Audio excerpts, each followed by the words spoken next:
ħafna. Grazzi mulej tal-kelma qaddisa tiegħek. Illum mulej jiena privileġġat u onorat li ħaniġi mgħallem il-kelma qaddisa tiegħek.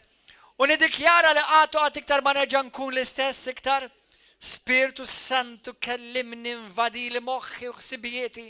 U grazzi li inta taħdem fija u titrasformani biex insir nixbaħ dejjem minn Sidi Ġesu Kristu għal glorja tiegħek missier. Amen. Halleluja. Okay, aħwa. Poġġi bil-qiegħda. Iftaħ widnejk. Glorja lil mulej. Dinja lezzjoni oħra fuq il-grazzja. Kemm minnkom qed tieħdu pjaċir bil-lezzjoni tal-grazzja? Kemm hemm x'titgħallem fuq il-grazzja aħwa? Kemm hemm x'tgħallem fuq il-grazzja? Hemm ħafna x'tgħallem. Grazzi mulej, grazzi Spiritu Santu. Li inti tkellem il-poplu tiegħek.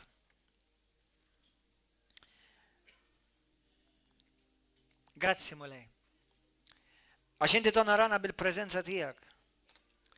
Tfejjaq ilna qalbna, ħajjitna. U lejla niddikjara mulej li ħafna jkollhom inkontru ġdid u frisk miegħek.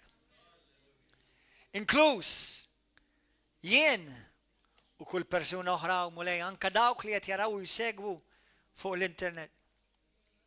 Ġesu inti dal-waqt ġej għall-Knisja tiegħek. Vera li aħna ma nafux is-sija u ma nafux il-ġurnata. Imma aħna nafu li din f'dak l-istaġun li inti f'ħakkatajn tista' tiġi mulej tofroq daw is-smewwiet u tiġi u tiġbor il-poplu qaddis tiegħek. Bil-grazzja tiegħek aħna nkunu fost dak il-poplu. U f'dan iż-żmien bil-grazzja tiegħek li taħdem fina u tidher min ġo fina. Aħna nkomplu niddu bil-glorja li inti poġġejt fuq ħajrna. U tidher verament il-grazzja tiegħek fuqna. Ħalli l-poplu tad-dinja kollha jgħidu tassew li Alla huwa fosthom. Halleluja. Morru fil-ktieb ta' Titu, kapitlu 2.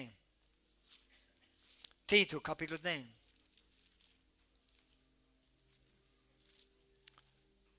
Ibqa' bil-ġo għal-mulej, ibqa' xenna għal-mulej, għax il-mulej ħajkellem kull wieħed waħda minnkom. Fil-ktieb tal-Lut hemm skrittura jekk ikollna ċans narawha ma nista' nikkwotahilkom. Fejn tgħid mingħajr qdusija ħadd ma ħajara lil Alla. Tgħid li inti mhux fuq il-grazzja ħadd ippritka. That's right. Fuq il-grazzja qaddisa. Qabel ma mmorru fi ktieb ta' Titu 2, morru fi ktieb ta' Ġwanni kapitlu 1.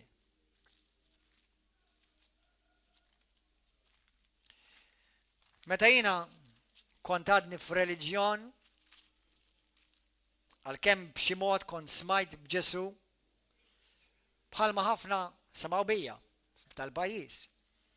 Però l-Kristu ma kontx għadni għaraftu, ma kontx għadni nafu, ma kontx għadni ntqajt miegħu. U ma kontx għadni esperjenzajtu għax il-Kristjaneżmu mhuwiex biss twemmin. Ma bħalma Pawlu jgħid fl-Efesin kapitlu 3 għandha tkun ukoll esperjenza.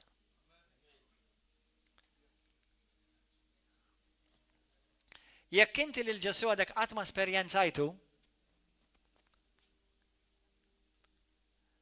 hemm ċans li lilek huwa għadu ma jafekx.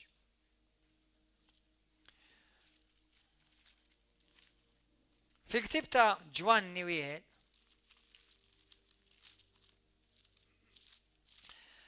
skrittura li ħankomplu narawha f'din is-sensiela ta' tagħlim li qed nagħmlu fuq il-grazzja. Vers 14 u vers 16. Il-verb sar bniedem u għammar fosna. Anzi ħanibda vers 1 għal dawk li forsi intom ġodda naqra vers 1, 14 u vers 16. Fil-bidu kien il-verb U l-verb kien ma' Alla. U l-verb kien Alla. Vers 14. U l-verb sar bniedem u għammar fostna. Rajna aħna l-glorja tiegħu. Il-glorja li għandu mill-missier bħala ibnu l-waħdini. Mimli grazzja u verità. Mimli bil-grazzja. Mimli bil-grazzja. Kemm il-biċċa minnu kienet kellu grazzja fija? Kien hemm xi area li ma kellux grazzja? X'kien mimli?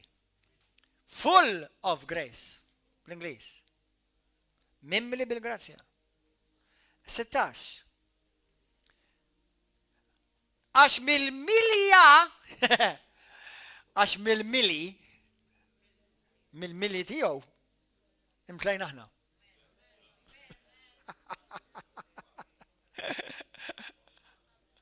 Mill-milja mill-dak li kien mimliju imtlejna aħna.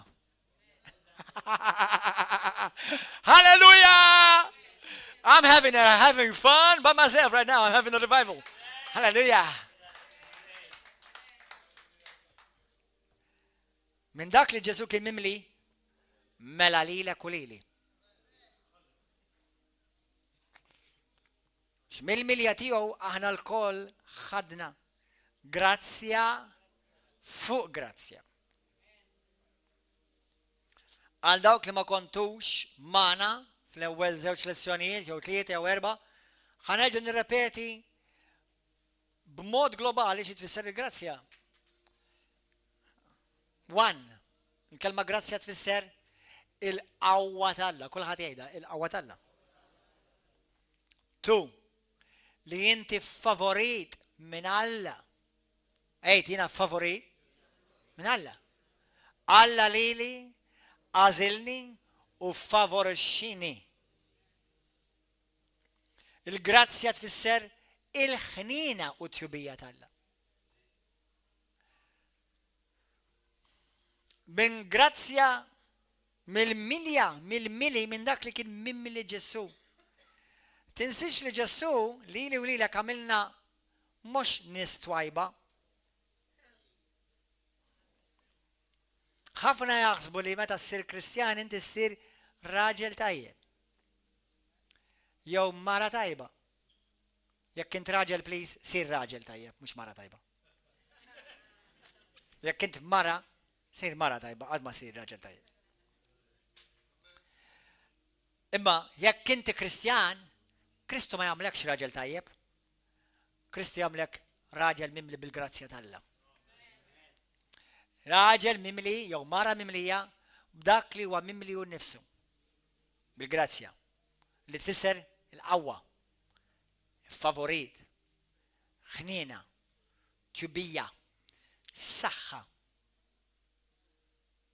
power. Għaliex? Għax il-grazzja għedna li tfisser kol l-abilità sopranaturali li tgħinek tagħmel f'dak li bis-saħħa tiegħek m'intix kapaċi tagħmel. B'dak jiena u inti ġejna mimlija. Allura mela jiena u inti ma nibqgħux nies biss naturali meta verament niltaqgħu ma' Ġesu. Meta jiena ntqajt ma' Ġesu, tafhom min intqajt? Mal-grazzja. Meta inti iltqajt ma' Ġesu, inti iltqajt mal-grazzja. U l-grazzja mhijiex ta' din l-art, il-grazzja hija tas-sema. Il-grazzja hija divina. Il-grazzja hija qaddisa. U dak kollu li huwa qaddis mhux ġej mill-art, ġej mis-sema. Issa, morru fi ktieb ta' Titu, kapitlu 3.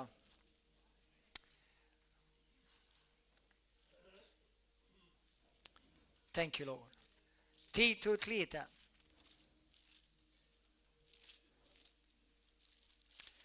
Grazzi Ġesu. Lejla iddeċiedi li ħa toħroġ mibdul u toħroġ mibdula minn dan il-post. Toħroġ l-istess. Titu 2, vers 4. Mela għedna l-grazzja hija sewwa l-ewwel ħnien jatubija, l-qawwa talla, però l-grazzja hija Ġesu. Tista' tiltaqa' ma' Ġesu u ma tqajtx mal-grazzja? Le. Għax hija hu ir-revelazzjoni tal-grazzja talla.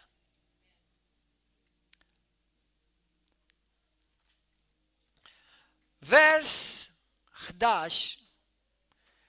Għax deret il-grazzja smajta di? Bħal ma rajna f'Ġwanni kapitlu 1. Aħna rajnieh. Hawnhekk qed tgħidlek aħna issa rajna. Oj! Moħħoga! Mhux qed jgħidlek aħna minna fil-grazzja, aħna rajna l-grazzja. Meta xi ħadd jintaqa' ma' Ġesu, tara l-grazzja tal-Alla fih. M'hemm bżonn jgħidlek, m'hemm bżonn tgħidlu, isma' inti temmem Ġesu. Meta xi ħadd verament ikollu inkontru ma' Ġesu, tara fih il-grazzja tal-Alla.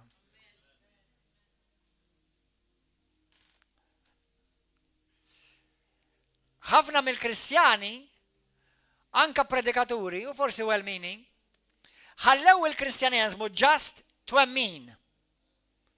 U hekk hu. Imma hija nkontru, iltqajt ma' xi ħadd. Mhux just mort post. Iltqajt ma' persuna tat-Trinità. Alla eterni Jahwe.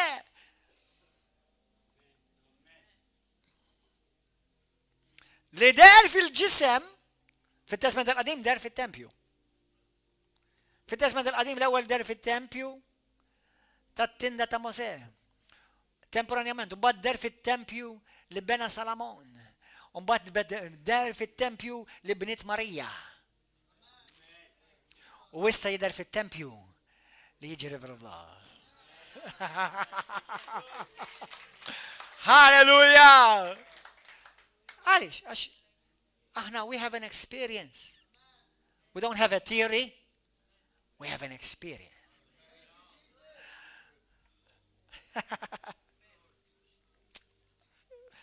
Gloria għal Ġesu. Komplu. Għax deret il-grazzja tal-Alla għas-salvazzjoni lil bnedmin kollha. Il-grazzja, għax meta tgħid grazzja, il-kelma hija femminili, imma Kristu huwa maskili.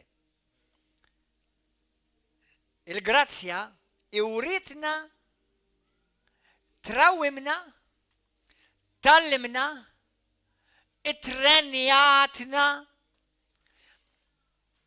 għalmitna, inwarbu l-ħażen.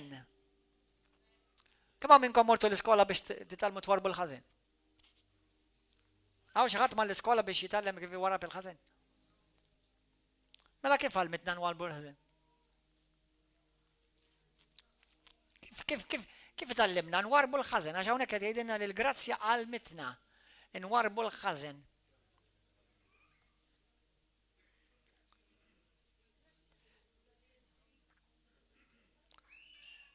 Il-grazzja rawmitna nwarbu l-ħażen. U l-ġibdiet tad-dinja biex ngħixu bir-rażna u l-ġustizzja u t-tieba f'dan iż-żmien. Mela jekk verament esperjenzajt il-grazzja f'ħajtek, jekk verament esperjenzajt il-Kristu f'ħajtek, l-aġir tiegħi u tiegħek, l-attitudni tiegħi u tiegħek, kif naħsibha, kif nitkellem, kif ngħix, itbidlet. Itbiddel. U nistennew it-tama ħinja u d-dera tal-glorja tal-kbiralla u s-Salvatur tagħna Ġesu Kristu.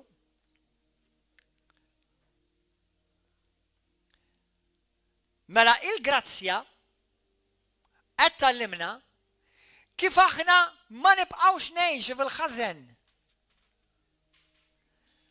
Iġifieri, il-grazzja għamlet xi ħaġa fik u fija, ħana ġan fakkarkom, ħan nirrepeti naqali li nifsi, ħan kuna antipatku. Xi tfisser grazzja? Awwa. Jekk inti tħoss li inti dajjef,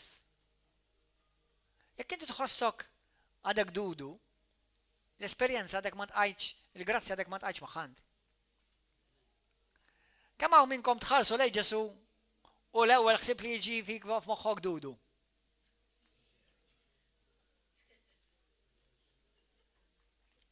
Għax huwa l-epitomija tal-grazzja. Jekk tit eżempju ċar x'inhu grazzja ħares lejn Ġesu. Qed tifhmu? Mela meta tħares il-grazzja, il-ġimgħa l-oħra bdejt dan is-sensiela tilkom ilkolli naqsimha din lezzjoni. Ħajkollha naqsimha tal-lum, tal-ġimgħa l-oħra tal-lum u tal-kallet il-ġimgħa dieħla. Il-grazzja tagħmlek qawwi, potenti, b'saħħtek, ittik abilità, ittik saħħa sopranaturali. Kemm hawn minnkom irnexxielkom twarbu l-ħażen qabel ma ntqajtu ma' Ġesu? Kemm hawn minnkom irnexxielkom tfiequ qabel ma ntqajtu ma' Ġesu? Jew waqqaftu xi vizzju li kienet jikolkom qabel ma ntqajtu ma' Ġesu. Imma ħafna minnkom kif intqajtu ma' Ġesu tleblieba għal ċertu affarijiet marret. Dejt ħossok differenti. Dejt taġixxi u dejt li nifsek qed kif qed naġixxi differenti. Ma għamilt xi kors jew xi 12 steps program. Il-grazzja mill-milja tiegħu mela lilek. Allura il-grazzja ħanejda bl-Ingliżi. True grace repels sin. Not allows sin. Tabduwa? True grace repels sin. Not true grace. Kollox jaddi, thank you. Il-grazzja vera id-dnub timbuttaħ, tirreġettaħ, tirrimettaħ id-dnub. Jekk vera esperjenzajt il-grazzja. Imma għandna ħafna knejjes madwar id-dinja u nazzarda ngħid li anka di li jgħidu jiena salvat bil-grazzja imma għadu jattirak id-dnub. Let me give you a wake-up call. You're on your way to hell.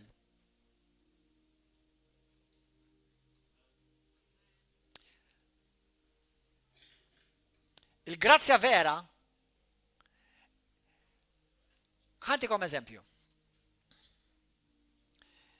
Meta jiena, per eżempju, hemm Mikkel jiena, jekk nieklu, għallani nid-darda u speċa jkolli mu fit-tojli nirmetti. Meta jiena esperjenza il-Kristu, tiftakar għattilkom, kon għattilkom, kemm il-darba nieda di testimonjanza, ma jfissirx li ċertu affarijiet m'għadhomx joġbuni fil-ġisem, imma suppost jiena mimli bil-grazzja. Iġifieri, akbar hemm dak li hemm fija minn dak li hemm fid-dinja. Però mhux biss, jiena ħafna ikbar minn ġewwa minn jiena minn barra. I am bigger on the inside than I am on the outside. Hallelujah. I'm 1,000 times bigger on the inside than I am on the outside. Jisi inti meta tara l-ġisem dej dak raġel żgħir, ma meta jħares li x-xitan, jekk ix-xitan jara ġgant. U jiftakar kull meta jara lili, jiftakar li jiena, għaxud minnkom taħsbu li ħanajt erezija. Ħajaħsbu kif jara kien ix-xitan, kif għandu jara lilek ix-xan. Jgħidu, oh my goodness! Xaten, għajna t-l-ulaw għax dak il-fejn senilu għaffiġ l-rasi. Għalix, għax kif ħana raw dal-waqt, l-ewel kontin 6-17 jina u Kristu ħagġa wahda.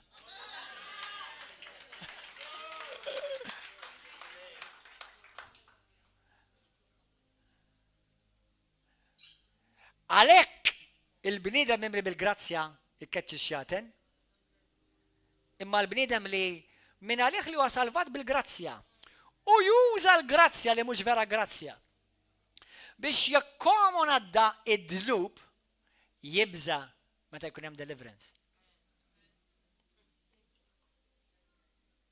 Jibża meta jkun hemm xi ħadd jimmanifesta.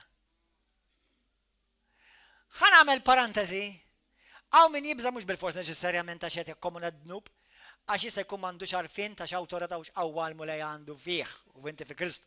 Ġifieri dik naċċetta wkoll sakemm il-bniedem hemm natura. Imma l-bniedem li għadu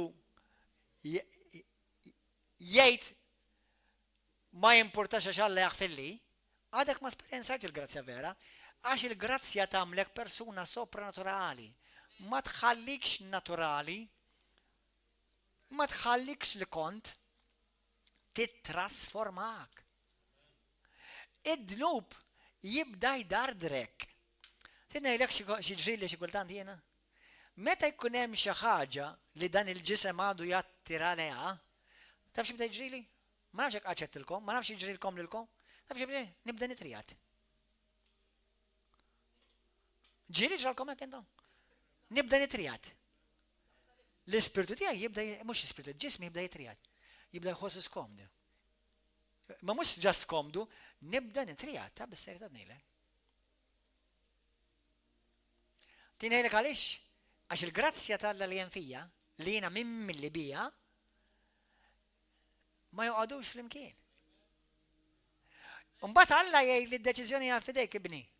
Jew ħatati wisa għal-grazzja u tiddomina d-dnub, jew kellha ħatati tiddomina wisa għad-dnub u l-grazzja titlaq. Fi spit of a second, that's right. Ftakar il-grazzja hija persuna. Illum il-grazzja hija l-Ispiritu Santu. Hija grazzja għaddisa. Huwa l-Ispirtu tal-grazzja. L-Ispirtu tal-grazzja minnu? L-Ispirtu Santu. Meta inti rċevej l-Ispirtu Santu, rċevej l-Ispirtu tal-grazzja biex jgħinek teleb u tiddomina id-dnub, il-ħażen, il-mart, dak kollu li ġej mis-saltna ta' dlamiet inti tafġu. Amen? Wara fil ktib ta' Titu 2:3. Vers 4 u 8. Vers 4, skużawni, sa 8. Gloria lilek mulej. L-Ispirtu tal-mulej jgħataw. U jekk qed tħossok qed titrijat, marrit il-ħadd fuq il-Facebook bħalissa fi San Ġesu Kristu. Itfi dak it-telefon. Jekk ma tirrispettax l-Alla, rispetta lili u dawk taħdejk.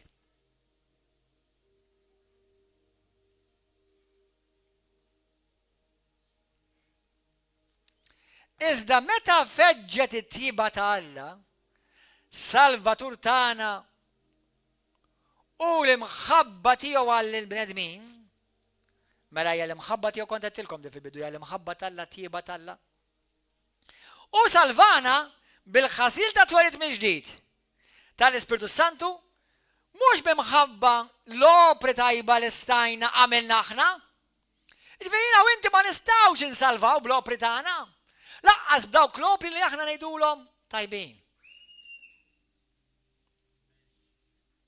Iżda minħabba l-ħnina tiegħu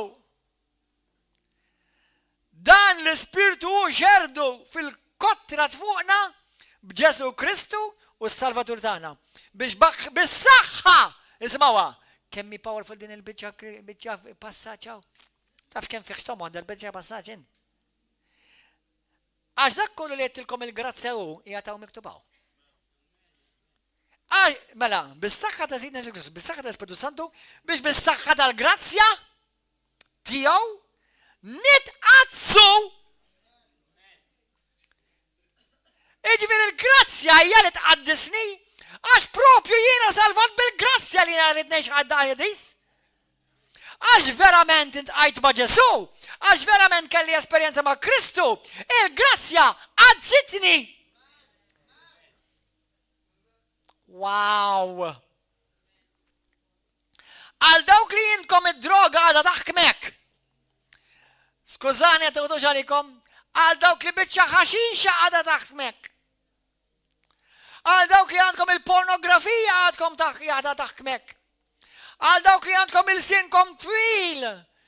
Tittajru forsi ma tajjar il-ħadd fil-fellowship, imma kif tasal il-dar l-marata tija ħasla bil-sinek. L-raġel ta' ħasla bil-sinek. Imma ra qoddim il-pastor, tex kem ta' ġiċi għaddis, minna lik li l-ġudizzju ħadamlu qoddimi.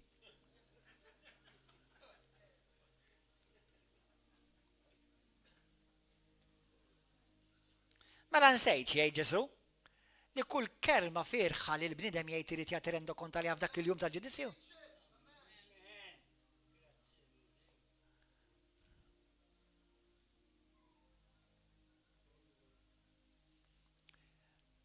Jiena ma nafx meta Ġesu ġej u minix maġġel, però la jiġi.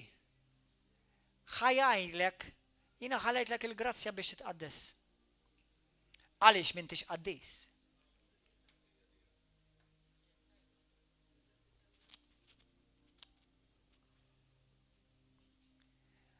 Inti jiena naf li inti m'inti kapaċi tgħid xejn tagħmel bis-saħħa tiegħek.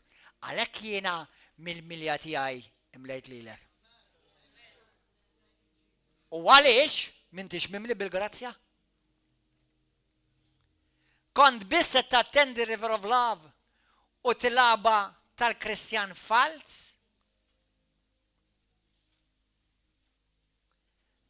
Jekk aħna nemmnu vera fil-grazzja ħwa. U qed ngħidu da, għax jien għaddejt minn żmien, meta kont ngħix l-Amerika, li kont nattendi ċertu grupp li jgħidu la inti salvat bil-grazzja, anka jekk tgħix fid-dnub, xorta salvat. Anka jekk tagħmel il-ħmerit u mhux qed ngħidlek li nżbalja għax jiżbalja kulħadd. Imma mhux tikkomoda id-dnub. Ma tistax inti tkun marras ma' Alla qaddis u ma' demonju perversu maħmuġ fl-istess ħin.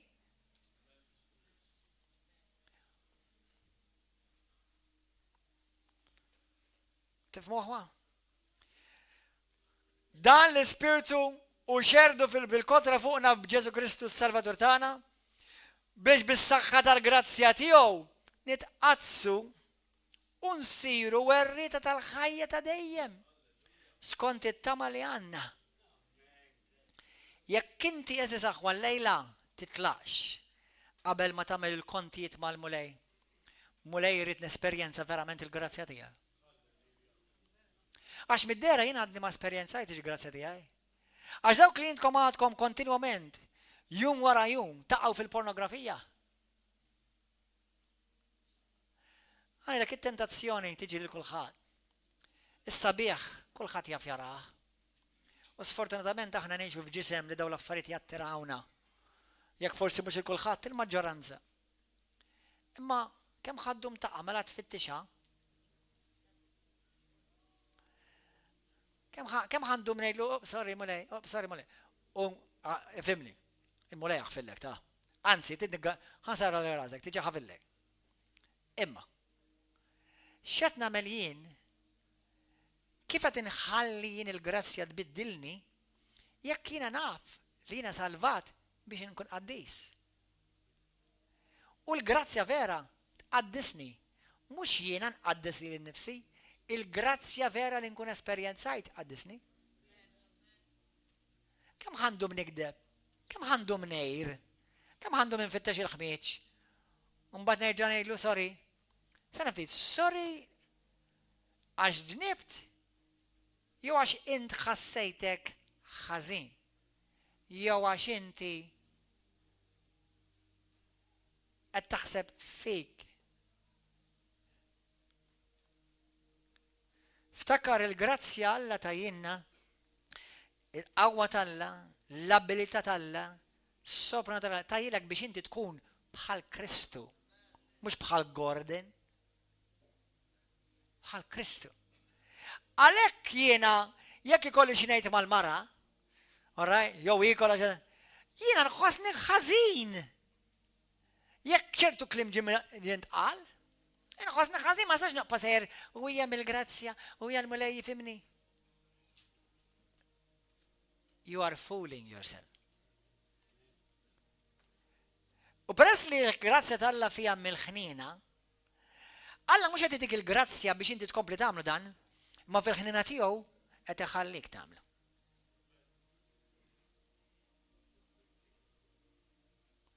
Kemm ħandhom nisraq, kemm ħandhom imparla fil-vojt u nqasqas u niggossipja u naqla fuq dak u naqla fuq l-ieħor.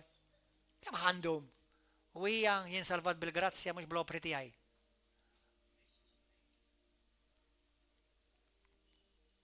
Kemm għandhom niġġustifika? Il-grazzja ma tiġġustifikax id-dnub aħwa ta'. Il-grazzja telep id-dnub.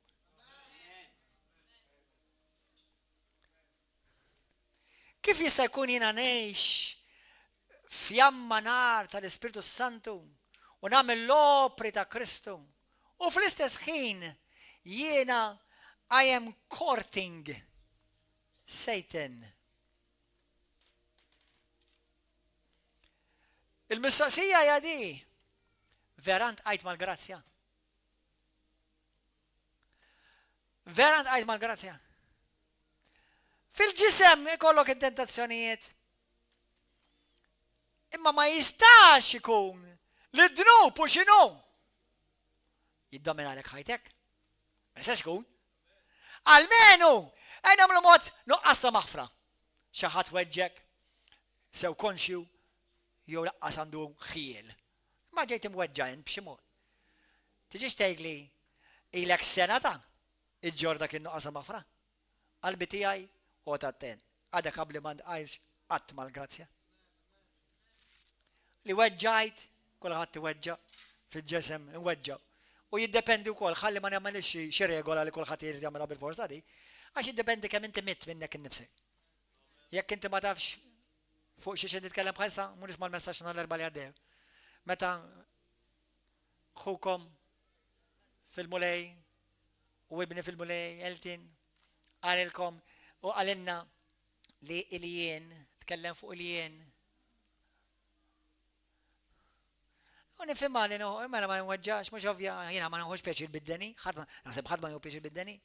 Imma jekk issa verament qed tiffokka fuq il-grazzja tal qed taħdem fik, ma tistax tibqa' waħħal bija. Għadilu jistennik il-mulet jagħtik da ċans kollu kemm ħaddhom iġġabbida. Get over it. Grace was given so that you get over, not get under it.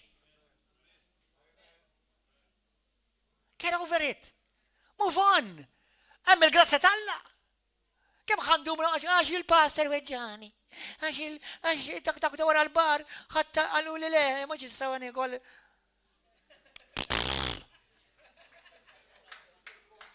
Let's grow up! Nista' nifhem li xi ħadd irfislek il-kallu, fakrek li għadek ħaj, ringrazzjah.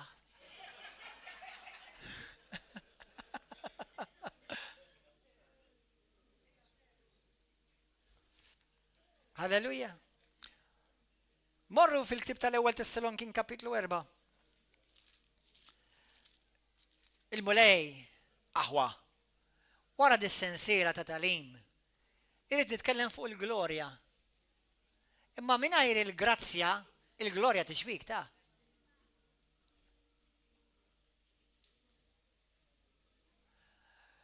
Ħan wissililkom nisa u rġiel miż-żewġin, nisimgħu nisew. Please, ejxu ta' nistalla miż-żewġin, mhux ta' biskoppja miż-żewġin. Uħud minnkom għadkom tgħixu bħan-nies tad-dinja wara l-bib tagħkom. Tittajru, titqatlu, tilsnu, tweġġaw, tmaqdru. Mhux darba f'sena ta' meta tiġi naqra arja ħażina u int kont dajjef spiritwalment u qajt tal-ġisem. Kull jum, kull ġimgħa.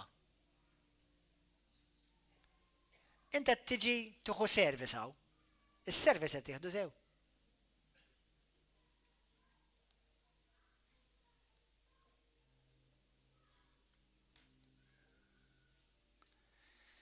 Halleluja. Glorja lil Ġesu. Ħanaqra malajr. Vers 1 kapitlu ewwel Tessalonikin 4. Fl-aħħar ħuti intom itallimtu minn għandna kif għandkom timxu biex toġbu lill-Alla. Kif ta' bil-ħaq qegħdin iġġibu ruhkom.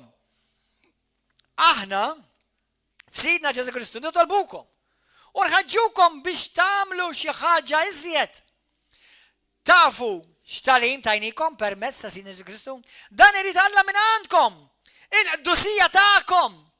Tidna ngħidlek xi tallimtina fi 23 sena Kristjaneżmu. Li dak kollu li Alla jitolbok minnek, Alla poġġeħ fik biex inti żgur ma tagħmlux bis-saħħa tiegħek jagħmlu bis-saħħa tal-Alla. Għalhekk il-Bibja tgħidlek ħadd ma ħajkollu skuża. Għalhekk fi ktieb ta' Filippin tgħidlek li huwa stess li qed jaħdem fik biex iġelek kun trid li tagħmel irida tiegħu.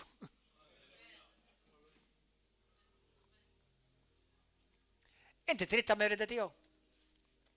Fl-ewwel Ġwanni kapitlu 2 tgħidlek jekk aħna nħobbuh mhux xi ħaġa tqila li żomm il-komandamenti ta' Kristu. Mhumiex toqol jekk tħobb il-Kristu. Li jiena l-pastor nissottometti għal dawk ta' fuqi. Mhumiex direttament miegħi illum il-ġurnata, imma għamilt żmien fejn jiena kont taħtom u jiena bdejt il-bild f'kollox jew le irrelevanti jiena tnaqdi lil mulej u rid naġab il-Alla. U għamilta minn qalbi. Bil dejjem f'kollox magħhom le. Imma l-essenzjali qegħdin bild. Jekk jiena mal-mara, dejjem naqbel mal-mara, mela jiena rid nissottometti għal bżonnijiet tal-mara. Kolli għabti dejjem le bil-forsi nħossa le imma nimxi bil-fidi. Xil-grazzja u l-fidi rridu jmorru fl-imkien. Meta jiena rrid naħfer il-xi ħadd li għajjarni weġġani sew jakkux u jakkux fid-dinja, rrid naħfer. Nħossa le mhux bil-fors. Imma llum tallimt li l-grazzja tallimni li bil-grazzja jiena nħobb l-Alla u bil-grazzja nħobb lili.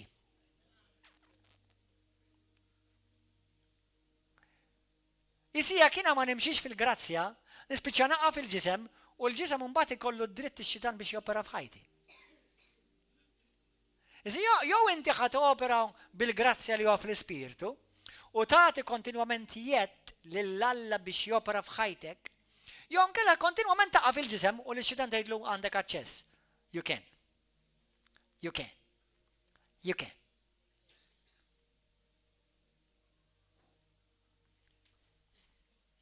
ħankomplu.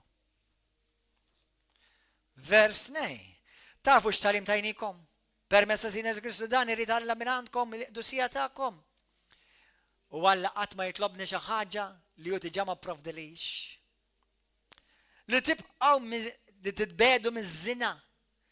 Iż-żina tinkludi pornografija, sess ta' bejn żewġ koppja arajjes li għadhom mhumiex fi żwieġ marbuta fi Kristu, adulteru, omosessualità, lesbjanizmu, bisessuali, babas tfal jew taraħħomx, dan huwa kollu jaqa' taħt id-dnub taż-żina. Alla dan qed jgħid li ma jridux mill-poplu li ġie mqaddes u mimli bil-grazzja. Li ġismu li mela, wieħed minnkom iżomm il-ġismu, skużi. All right. U li kull wieħed minnkom iżomm il-ġismu fil-qdusija u l-ġieħ. U ma jħallix il-passjoni telbu bħal pagani li ma jarfux lill-Alla. Mela qatt mur tgħid pagan tidnibx int. That's out of line. Alla qatt ma qal li l-midneb tidnibx. Alla qal li l-Knisja tidnibx. Għaliex? Għax il-midneb ma jaf xejn li f'jidneb. Imma l-qaddis huwa msejjaħ biex jgħix qaddisa. Allora mhux naturali fin-natural ta' qaddis jgħix fid-dnub. Ma jmarrux flimkien. Għal ma tmux il xi ħadd tgħidlu xi koppja paġġuta li ma jafux l-Alla, għalfejn qed tidimbu. Jekk jifqu jiffornikaw x'għalda jmorru l-infern. Jmorru l-infern ma jiffornikawx.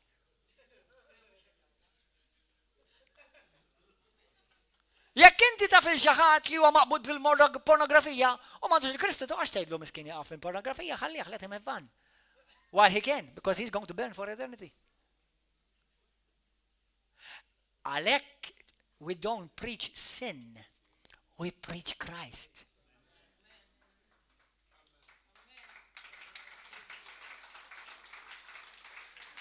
Għalhekk il-Kristjan li d-dinja qatt ma tmur tippredika l-ħadnub, ara, dak orra di professional fiha.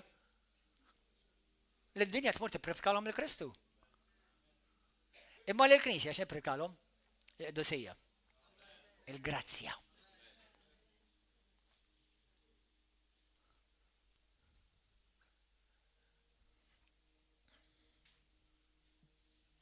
Amen. Ħankomplu. F'din il-ħaġa ħadd m'għandu jagħmel xejn, jagħti tort jew jagħmel tort jew ħsara lil ħuh. Għax il-mulej jaf jitħallas ta' dan kollu kif ġattulkom qabel u tajnikom xhieda. Għax Alla ma sejjaħnilniex biex ngħixu fiż-żina imma fil-qdusija. Meta sejjaħlek il-Bibja taf xejlek Kolossin kapitlu 1 vers 20-22 għadsek. Taf li meta Alla lilek immaġina. Tistgħu timmaġinaw? Ipprovaw immaġinaw għadi. Mela jiena vażun. Għaw minnkom bettija. Għaw minnkom wieħed minn dawk minn dawk tal-cocktails, minn dawk u vojt. U Kristu mlini bil-grazzja, mlini. U mklejt bil-grazzja talla. Sa fuqne. Li ma erja fija, joqgħod idnu. Jew mimli bil-grazzja, jew le. Alla ma tax klet kwarti, grazzja u kwart tista' tgħix fid-dnub. Jakk mek id-dnub, Alla li imlini bil-grazzja. Imlik bil-grazzja, imlik bil-grazzja, imlik bil-grazzja fuq grazzja. Halleluja. Grazzi Ġesu. Għalhekk min iwarrab dan it-talim u dan il-messaġġ huwa għall-Kristjani mhux għad-dinja. Ikun iwarrab mhux lill-bnedmin, iżda lill-Alla li tagħkom lill-Ispirtu Qaddis tiegħu. Lill-Ispirtu tal-Alla il-min taħalla? Lid-dinja jew lill-Knisja? Ħajkom xi ħaġa frażi inni ma ngħidha di vera sabiħa. Alla tant ħabb lid-dinja li tal il-libnu, imma Alla tant ħabb il-Knisja li tal l-Ispirtu Santu. Halleluja. L-Ispirtu Santu Alla ma taħx id-dinja. Għalhekk il-Bibja tgħidlek id-dinja ma tistax tarfu, ma jistax tirċevih l-Ispirtu Santu, imma tista' tirċevi l-Kristu għax Ġesu ġi għall-midembin, imma l-Ispirtu Santu ġi għall-qaddisin. Halleluja! L-Ispirtu Santu ma jiġix fuq bid-neb. L-Ispirtu Santu jiġi fuq vesta l-qaddisa biex jimlik l-Ispirtu tal-grazzja. Halleluja. Kun infaħħar Ġesu. Mor fi ktib ta' Rumani 6.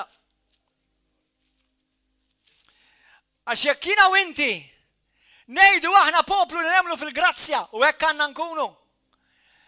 Jarawna jħarsu lejna u jgħidu dak vera raġel talla, dik vera mela vara talla. U ġut minnkom jarawkom għabli jgħidu mara talla u raġel talla, ma mbagħad kif jisimgħukom jgħidu le kemm kelli għażin għadek mhux talla. Mela nista' jitkellmu hekk. Mela l-bniedem li huwa mimli bil-grassa jitkellem hekk, jidaj u joffendi u jattakka, jitkellem pastas u baxx u da. Mela bniedem talla hekk, le dal-grazzja għadu vojt bil-grazzja miskin.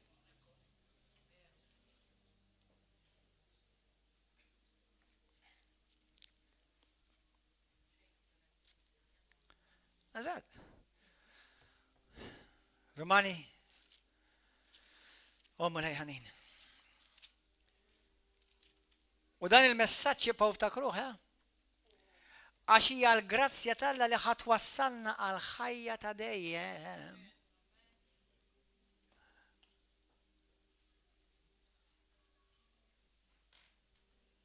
Rumani 6, x'ingħidu mela? Nibqgħu fid-dnub biex doktor il-grazzja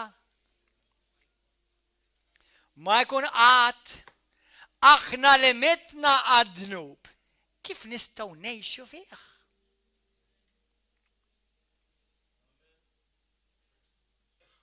ma tafux li aħna l-koll li tammidna fi Kristu Ġesu tammidna fil-mewt tiegħu. Intfinna miegħu fil-mewt permezz tal-mamudija sabiex kif Kristu kien imqajjem mill-imwiet permezz tal-qawwa tal-grazzja glorjuża tal-missier, hekk aħna ngħixu ħajja ġdida. Jekk aħna sirna ħaġa waħda miegħu f'mewt tixbaħ lil tiegħu, hekk ninaqdu miegħu fil-qawmin tiegħu mill-mewt. Dan nafu li l-bniedem il-qadim tagħna issallab miegħu biex jinqered dan il-ġisem ta' dnub. Sabiex ma nkunux aktar il-siera ta' dnub. Smajt aħwa, jew id-dnub jagħmlek il-sir tad-demonju, jew il-grazzja tagħmlek il-sir ta' Alla. Pawlu ġwan Romani kapitlu 1 jgħidlek jiena proġenier, jiena skjaf t'Alla. Il-grazzja t'Alla deret fija u jiena sirt skjaf tal-grazzja.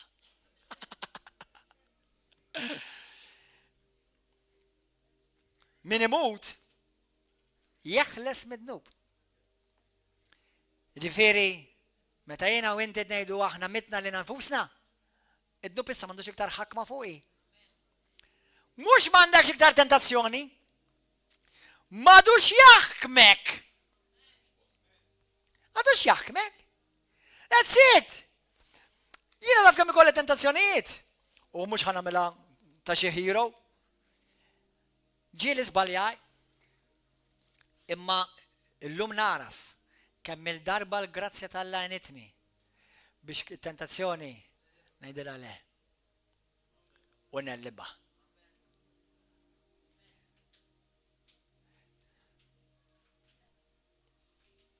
U llum mhux naqgħu wieħed u neleb u nirbaħ waħda. Illum nirbaħ u xi kultant naqqa xi waħda u nisbija. U l-grazzja u l-ħina tal-Alla tkun hemm. Però aktar ma nikber fil-grazzja inqas nidneb, mhux iktar tidneb. Inqas id-dnub għaj ikollu drittu qawwa fuqi. Halleluja. Nafu li Kristu għamil imwiet u ma jmux aktar. Il-mewt madix taħkem fuqu. U li miet mid-darba l-dejjem għad-dnub. U issa li qiegħed jgħix għal-Alla. Ekku kol aħna. Ekku kol jien. L-inqis li l-nifsi kol ħad jagħmilha personali. Mejjet għad-dnub. Iżda ħaj għal-Alla fi Kristu Ġesu. Il-grazzja t'Alla, praise and worship team, joġikaw. Il-grazzja t'Alla tamilni b'saħħti. Ħanorikom kl-Skritturi malaj. L-ewwel Ġwanni 4:5. 15, l-ewwel Ġwanni 4:15. Morru hemm malaj. Gloria lilek Ġesu. L-ewwel Ġwanni 4:15 isimgħu għadi. Kull min jistqar li Ġesu għall-liben ta' Alla, Alla jammar fih. U falla. Min jammar fija? Alla. Alla li huwa l-grazzja. Kristu li huwa l-grazzja.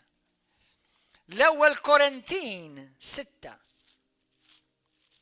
Daw tafuhom l-Skritturi, imma jekk tarawhom fil-kuntest, araw x'qed jgħidu. L-ewwel Korintin 6. Vers 6. Ħanibda naqra minn vers 12. Jon kella vers all right.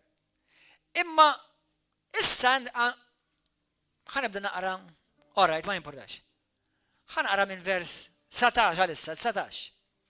Ma tafux li ġisimkom huwa tempju tal-Ispiritu Santu? Li jinsab jammar fikom. Li għandkom minn Alla ma tafux li jintom mintom xtakom infuskom. Bil-għoli kontu mixtrija. Mela għajxu. Għatu ġieħ lill-Alla. Permezz ta' ġisimkom. Mela mux iktar ġismi, l-emozjonijiet ikkontrollawni, ma tikkontrollawni l-grazzja. Tikkontrollawni l-grazzja.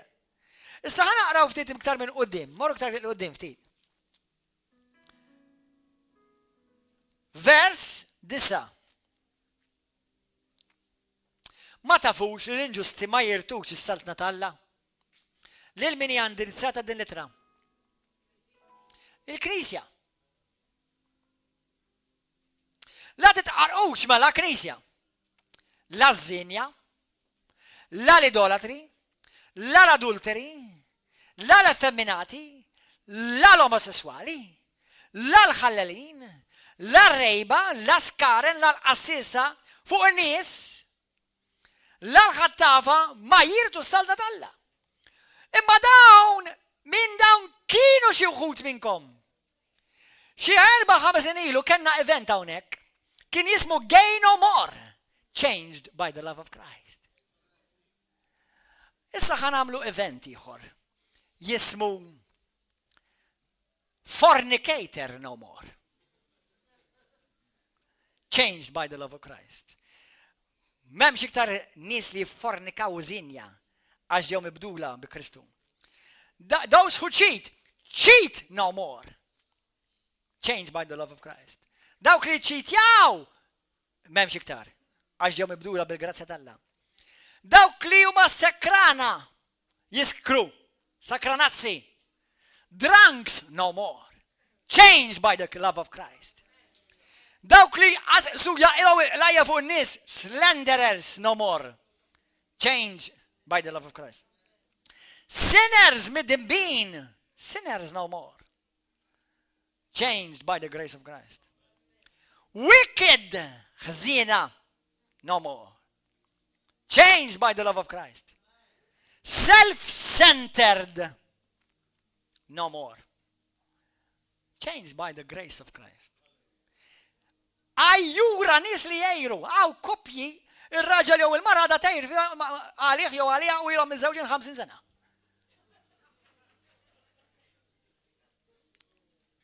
There's still hope because Jesus Christ heals.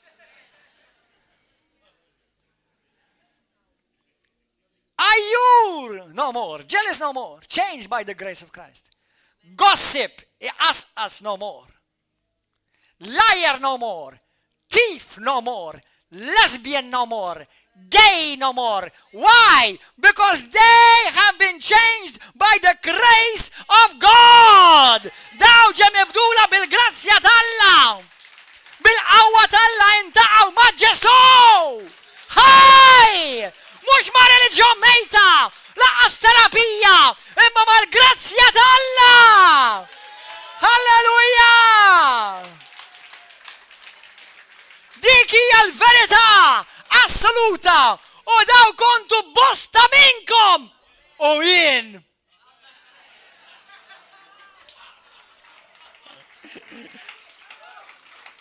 Kolla konna! Għaw minn minnkom kolla laqtuhom daw. Imma grazzi mulej! Intqajt mal-grazzja tal-Alla, halleluja! U l-grazzja tal-Alla bidlitek! U għazzitek! Halleluja! Gloria lil mulej! Il-grazzja tal-Alla timlini bil-Spiritu tal-Alla. Il-grazzja tal-Alla timlini bit-tama tal-Alla. Il-grazzja tal-Alla tfakkarni li na ġejt maħsul u ġejt mixtri bid-dem prezzjuż ta' Ġesu Kristu. Il-grazzja tfakkarni li jiena swejt lill-Alla prezz oli. Il-grazzja tal-Alla ma tamilni xiktar miskin, imma tamilni vittorjus, tamilni wieħed li jiena nirbaħ u nirrenja fuq din il-ħajja permezz tal-abbundanza tal-grazzja ma' Kristu Ġesu u permezz ta' din il-grazzja llum niddomina d-dnub, niddomina d-demonju u niddomina dak kollu li ġej mill-għadu bil-grazzja tal-Alla. Halleluja! Gloria lil Mulej! Illum il-grazzja tal-Alla iġġelni, tallimni noġob il-Alla. Illum il-grazzja tal-Alla tallimni le marriċ inħalli dnub iktar jirkibni. Le, il-grazzja tal-Alla illum tatin il-qawwa biex niddomina dak kollu ġej mill-għadu, marda, saħta, mamul, demonju, viruses, vizzijiet, għax il-grazzja tal-Alla hija Kristu. U jiena kapaċi għal kollox permezz ta' Kristu, permezz tal grazzja li għawini. Halleluja! Ejja mbaxxu rasna. Gloria. Ejja mbaxxu rasna. Lejla toħroġ minn hawn. Qabel ma inti tkun meħlus. Jekkux vizzju ta' pornografija, jekkux għax tqasqas, jekkux għax tejr, jekkux għax inti tuħu għalik iż-żejjed, jew għax għadek tuża dan l-sin biex tweġġa lil martek jew lil żewġek, jew għadek minn dan l-sin għadu joħroġ mew tuqtil. Jew għadek marbut f'xi dnub taż-żina, jekkux pornografija, jekkux adulteru, jekkux omosessualità, jekkux lesbianizmu, għal Kristu Ġesu xejn huwa possibbli. Jekk inti għadek maħkum mid-droga, jekk inti maħkum mill-alkohol, għal Kristu Ġesu xejn huwa impossibbli. Alla ma jagħmlekx minn gay jagħmlek straight, Alla jagħmlek minn gay jagħmlek mimli bil-grazzja, jagħmlek persuna ġdida. Jekk kont tiġri marrux ma ta' nisa, jew ma waħda jew ma tnej lum marġilu l-nisa, Alla jagħmlek persuna ġdida u jimlik bil-qawwa jew bil-grazzja. M'għandek l-ebda bżonn terapija u laqqas li kieku jiena ma Gordon John Manxek kieku kienet teżisti ma konna nirrekomandajilek għax naf li hemm xi ħaġa ħafna qwa jismu Ġesu Kristu. Alleluja! X'banalità. Povri. U ja, sister, you're right. Ejni tolbu. Imma xem li għadu jaħkme. Xem li forsi ħadd mu qed jaraħ. Imma Alla taf li qed jaraħ. Għax hawn Kristjani huma qatturi tajba. Ftakar li Alla mlik bil-grazzja. Nerġa' ngħid dak li qed fil-bidu. Mill-milja tiegħu mela lilek. Biex inti tgħix ħajja vittorjuż. U jiena u int din l-istess grazzja ħadd wassalna l-ħajja ta' dejjem għax din l-istess grazzja qed tqaddisna kull jum. U tallimni ngħid le għad-dnub, le għall-perverżjoni, le għall-gideb, le għaż-żina, le għall-odju, le għan-noqqas ta' maħfra, le! Min ħanħallik tiddominani għax jiena llum iddominat bil-grazzja ta' Alla. Halleluja. Jekk inti llum qiegħed hawn u llum qed tgħid f'qalbek jiena verament intqajt ma' Ġesu. Verament doqt u esperjenzajt il-grazzja tal-Alla. Għax il-kelma tal-Alla turina il-grazzja tal-Alla tbidlek. Titrasformak. U inti tkun taf ta' meta ntqajt ma' din il-grazzja. Għax il-grazzja m'hemm bżonn titolbok titbiddel, il-grazzja tbidlek. Il-grazzja tbidlek.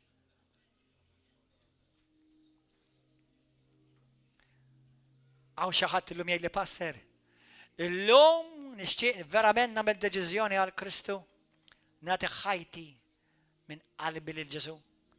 U nitolbu biex isalvani u jimlini bil-grazzja tiegħu. Jaħfilli d-nubieti u jagħtini l-ħajja ta' dejjem. Jekk dal-persuna hija int illum u tixtieq verament l-ewwel darba f'ħajtek tagħti ħajtek il-Kristu għal idejk issa stess fejn inti. Fejn inti tixtieq tagħti ħajtek il-Kristu għal idejk. Bla mistħija u xi ħadd. għall-ewwel darba tixtieq tagħti ħajtek il-Kristu, tistennix. Toqgħodx tistenna. Oli idejk.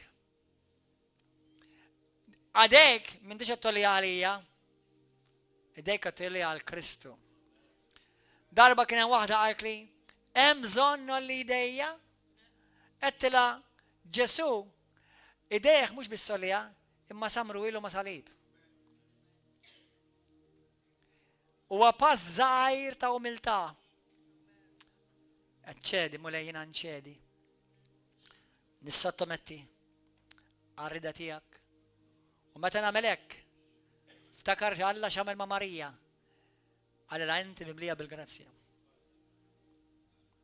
Għaw xi ħadd jolli dejh lejla tgħid pastor illum nixtieq nagħtik ħajti verament il-Kristu. Aw min oli dejk. Oli dejk. Jekk tgħidli pastor illum il-Kristu jiena tiġi tajtilu ħajti, imma għad hemm affarijiet li għadhom jiddominaw li ħajti. Hemm affarijiet li għadhom jiddominaw li ħajti. Xi vizzju. M'għandix għalfejn noqgħod nerġa' nirrepetihom kollha wieħed wieħed. Illum taf li bil-grazzja tal-Alla inti tirrenja u rebbieħ fuqhom daw kollha. U jekk inti llum għandek bżonn it-talb biex tibda paġna ġdida, tibda verament tgħix fil-grazzja tal-Alla. Jekk dal-persuna hija inti laqqas ħanilek kolli jdejk, ħanilkom kulħadd iqum bil-wifqa? Kulħadd iqum bil-wifqa? U jekk dal-persuna inti għandek bżonn it-talb illum oħroġ issa stess. Oħroġ issa stess. Hawnhekk ħanitolbu miegħek. Oħroġ bla mistħija. Come quickly run. Give us some worship, my brother. Ejja qed nistennewk hawnhekk biex itolbu miegħek. Jekk għandek bżonn fejqan. Jekk għandek bżonn fejqan. Halleluja. Hawn xi ħadd li għandek muskollu madwar sidrek li qed iweġġek. Min dak il-persuna li għandek muskollu madwar sidrek qed iweġġek? Min inti dak il-persuna? Għandek muskollu, xi ħadd għandu muskollu madwar sidru qed iweġġew ċarrat xi masil. Min dak il-persuna? Fejn inti? Halleluja, jekk dal-persuna hija inti tista' tiġi hawnhekk il-qudiem. Ħanitolbu flimkien bħala familja. Ejjaħwa, għaw oħrajn li għandek bżonn tiġi għat-talb. Għaw oħrajn li anka għandek bżonn il-grazzja tal-Alla għax ix-xitan qed jagħmel rebus fiż-żwieġ tiegħek. Oħroġ issa stess.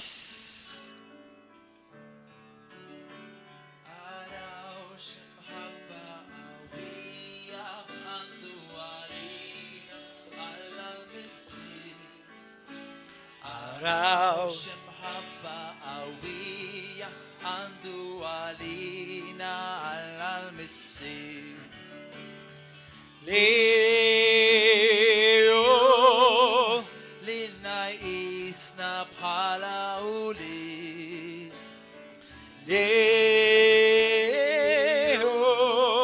li najisna bħala ulid.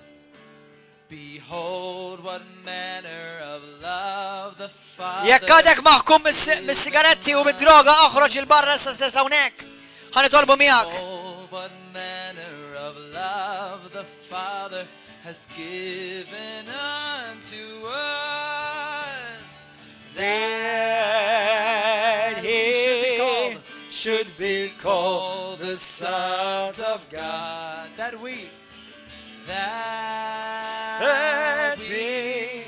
should be called the sons of God. Hurra sababa barada baba soti kina manda. Aw xaħat Jason aw. Jismu Jason. Aw xaħat jismek Jason. Xaħat jismek Jason. Jason. Jak inti Jason jimporta toħroġ aw barra. Aw xaħat jismek Jason. Salamandara baba sai, Kora mandara baba salamandra yasso. Gloria lilek Ġesu. Halleluja. Araw xemħabba qawwija għandu għalina għall-missira أراو شمحبة قوية عنده علينا على المسير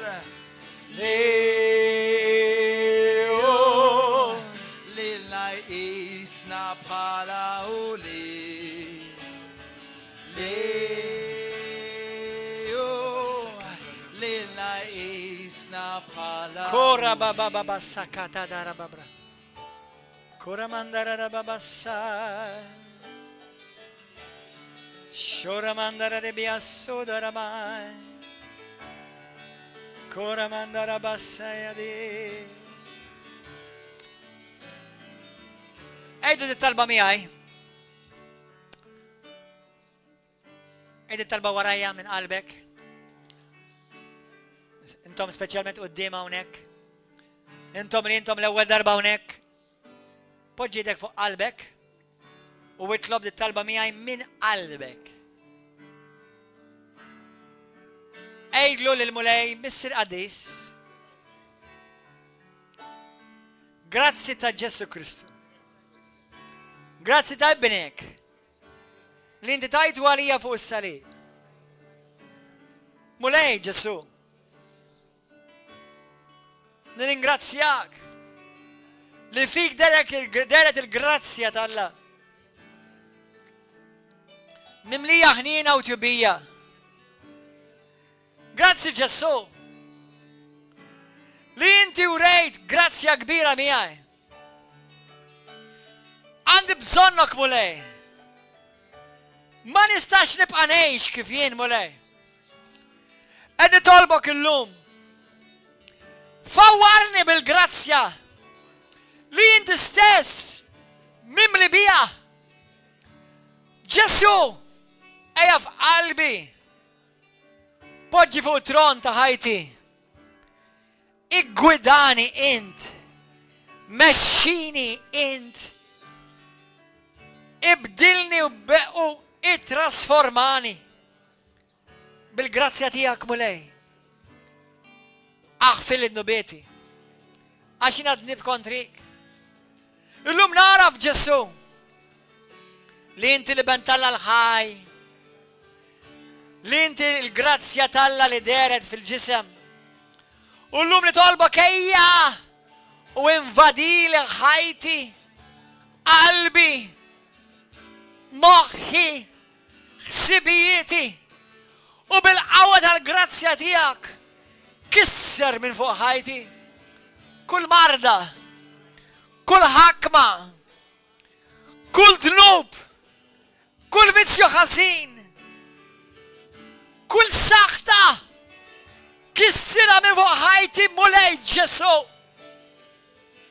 U għamel minni dak li trid int. Illum niddikjara li na salvat mhux bl-opri tiegħi imma bil-grazzja tiegħek mulej. Għalhekk illum inħalli l-grazzja tiegħek tiddomina li ħajti u nikmanda lid-demonju biex jitlaq minn fuq ħajti. Kull ħakma ta' dlamijiet, jekk iġnub, vizzju, jekk iġsaħta jew mamul, jekk kux ixini li biex ġeja minnek mulej, inkissira bil-qawwa ta' Ġesu Kristu u nikmanda biex jitlaq minn fuq ħajti u nirċivi issa stess il-grazzja tiegħek. Nirċivi il-fejqan, nirċivi ħajja ġdida. Nirċivi mulej, bidu ġdid, mulej l-lum, jina muta li għan nifsi, un-uma l-ħajja ġdida fi Kristu Ġesu. Grazzi mulej, il-grazzja tijak tfur fuqi, halleluja, ringrazzjaw il-mulej aħwa.